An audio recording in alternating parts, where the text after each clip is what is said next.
जय भीम, जय भारत, जय मंडल, जय जोहार, जय संविधान, जय जवान, जय किसान। आज का ये महत्वपूर्ण लाइव,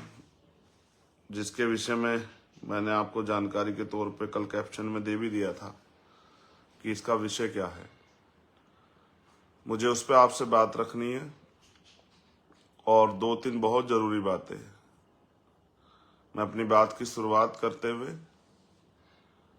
बहुजन समाज में जो संत गुरु महापुरुष जन्मे हैं, जिन्होंने अपना पूरा जीवन मानवता के हित के लिए, कमजोरों शोषितों को अपने पैरों पर खड़ा करने के लिए निछावर किया, मैं उन सबको नमन करता हूं। एक नमन नाम लूंगा तो बहुत समय लगेगा, लेकिन स्पेशली नमन करूंगा बाबा साहब अम्बेडकर, माननीय काशीराम साहब को, क्योंकि मुझे उस बहुत सारे महत्वपूर्ण मुद्दों पे आपसे बात करनी है और मुझे अपने प्रत्याशियों के बारे में भी आपको बताना है, क्योंकि यहीं से हमारे प्रत्याशी वो वीडियो क्लिप निकाल के अपने क्षेत्रों में प्रचार करेंगे जहां मैं नहीं पहुंच पाया। तो छोटे छोटे साधनों को काशीराम साहब ने सिखाया था कि अपने छोटे छोटे साधनों से बड़े ताकतवर लोगों का सामना करना है, इसलिए अपने संघर्ष को जारी रखना है, आंदोलन आगे बढ़े। खैर छोड़िए, अब यहीं से आपको अपनी बात मैं पहुंचाऊंगा, जहां तक नहीं पहुंच पाया आपको उसको आगे बढ़ाना है। तो द्वितीय चरण में जो हमारे नगर पंचायत और नगर पालिका में प्रत्याशी, मैं उनकी सूची एक एक व्यक्ति का नाम लेके आप तक पहुंचाने का प्रयास करता हूं। आप कोशिश करना, मैं जहां नहीं आ पाया, मेरी ये समस्या समझते कि मैं अकेला व्यक्ति हूं और समय कम था, फिर भी मैंने रात को 2-2 3-3 बजे तक काम करने का प्रयास किया है। तो उसे ही आज की मेरे इस लाइव को ही मेरा जो है निवेदन आग्रह समझना और मुझे मदद कराना,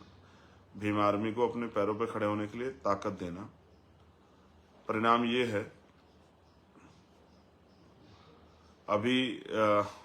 कल हमारे यहाँ इटावा में शायद राष्ट्रीय अध्यक्ष ने भीम आर्मी मुझे बताया कि वहां हमारे कार्यकर्ताओं पे हमला हुआ। मैं आपको पहले बता चुका हूं कि जब आप अन्याय के खिलाफ लड़ते हैं तो आपको बहुत सारी उन ताकतवर शक्तियों से टकराना पड़ता है, उसका खामियाजा भुगतना पड़ता है। जैसे राकेश पासवान को भुगतना पड़ा, हमारे भाई को शहीद हुए 20 गोली लगी, चतर सिंह को भुगतना पड़ा विदिशा में, उनकी हत्या हो गई है।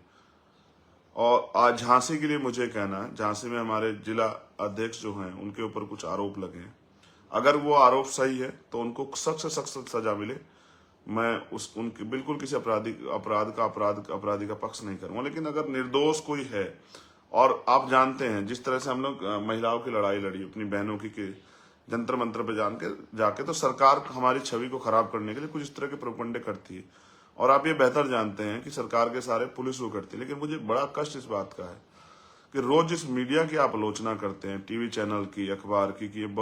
मनवादी मीडिया, ये फलाना है, ये ढिमका है, उनकी खबरों को चला चला के हमारे लोगों को, सिर्फ अगर आपको आलोचना ही करनी है तो फिर चंद्रशेखर की कीजिए, कहाँ नीचे जा रहे हैं। मेरे ऊपर ही झूठे इल्जाम लगाते रहिए, क्यों कार्यकर्ताओं के बारे में। भीम आर्मी के लोग बहुत मेहनती है, और याद रखना, आपसे सबसे कह रहा हूँ, जब आपकी तरफ कोई मुसीबत आएगी, ये नेता नहीं आएंगे,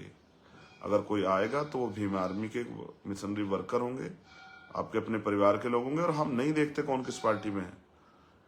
कभी हम नहीं पूछते कौन किस पार्टी में, हमेशा हम लोग खड़े रहते हैं। और भीम आर्मी आजाद समाज पार्टी कार्यकर्ता, क्योंकि हम अपने बहुजन समाज के साथ खड़े हैं। कई जगह टकराव की स्थिति होती है, मैं उस टकराव की स्थिति में भी ये